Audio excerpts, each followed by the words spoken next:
In this presentation, we'll be analysing Vygotsky's sociocultural theory, specifically the zone of proximal development. We will explore how it supports students' physical, social and intellectual development, and will also gain insight into important learning processes and effective pedagogical strategies for use in everyday contemporary classrooms. Some important context to note: the presentation focuses particularly within a primary school context. The class includes a range of learners with varied abilities, making it an inclusive, diverse setting. Vygotsky's sociocultural theory shows learning as a socially constructed process, where knowledge develops through an interaction with others. The zone of proximal development demonstrates the difference between what a learner can do independently by themselves and what they can achieve with support from others. Scaffolding allows for this progression by gradually reducing the amount of assistance as the child's competency increases. While the theory strongly supports collaborative learning, it can ignore individual cognitive differences. Some new research shows that not all learners have equal access to support, introducing the concept of a zone of proximal privilege. Vygotsky's theory supports multiple areas of development. Physically, students develop their motor skills through guided practice and modelling. If a child sees someone performing a certain action, they may want to copy or attempt to do the same thing, thus scaffolding their learning.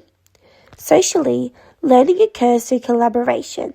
This supports communication between children and teachers and assists with the building of relationships. It can help the child build trust with both their peers and teachers.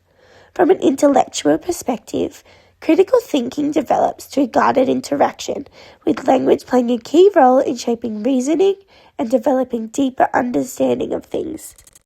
Learning processes are essential in Vygotsky's theory.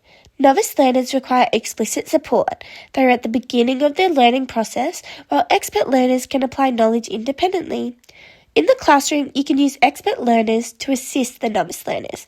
By modelling the behaviour using an expert learner, it can help the novice student, ultimately placing them in the zone of proximal development and aiding in their learning process. A child's working memory also has limited capacity, meaning students can become overwhelmed if too much information is presented.